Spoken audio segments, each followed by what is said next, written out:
Well, that kind of sucks. Totally forgot about my video today. And it's 9 minutes late. That sucks. So, I'm here in the house, not doing anything interesting. Not going to turn any music on because that would be background music. There's a birdie. Hey birdie. Say hello to the people. Say hello to the future. Because see, a video is always in the future, right? Actually, I've been working on my multiplayer VR sport game. What do we call the game? I don't know if I have a name for it yet. It's actually something I've thought about for a long time, and something I've been doing. So since I've been doing it, and since that's the reason I was late, I might as well read you what I have written so far for posterity's sake. Right now, the name of it is just The Ball Game.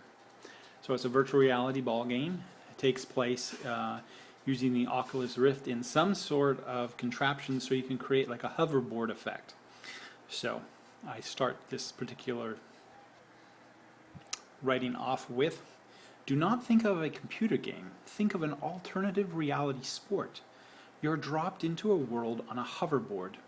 To move is kind of like snowboarding, but environmental variables can make it like surfing or skateboarding. You carry a multi-racket and your teammates carry theirs. The objective is to hit a ball into a hole at the scoring end of the field. And you are opposed by another team trying to get it into their hole. Sounds kind of interesting, right? However, you cannot hit the ball twice in a row. And if the ball hits you, there's a neat particle explosion and you are sent back to the starting gate, thus losing your field position. Players cannot interact with other players. Why not? Physics.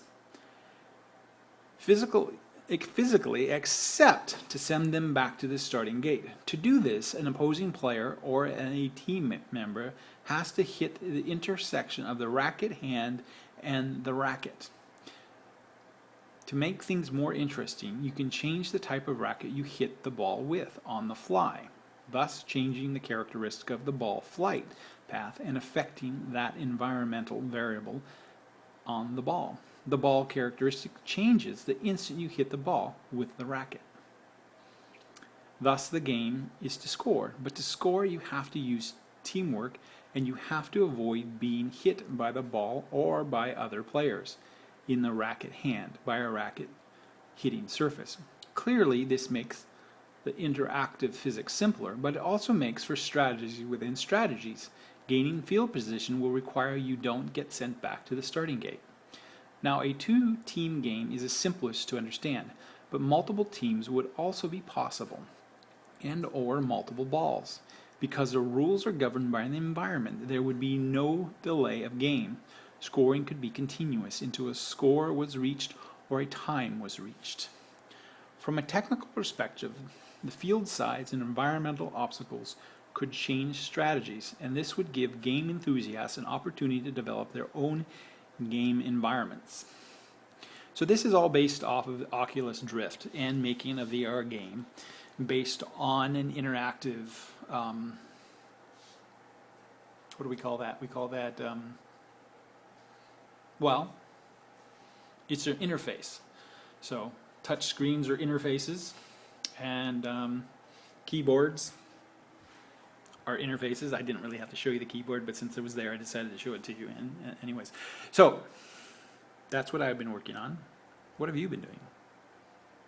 And who are you? Why are you watching this? What's wrong with you? Don't you have anything to do with your time? Or is it me watching me in the future? I'm watching me in the future. Why would I make 5 minutes at noon? It is noon, you know, it is still noon, see? So, I'm close. It's 5 minutes at noon. I didn't say at the top of the hour. Okay. Ideally, I like to do it 5 minutes at noon. So from noon to 5 afternoon, that's the time I want to make it. But anyhow, I'm running short of time, so I will say goodbye this time. And that's what I was doing on the 6th day of this venture. Bye.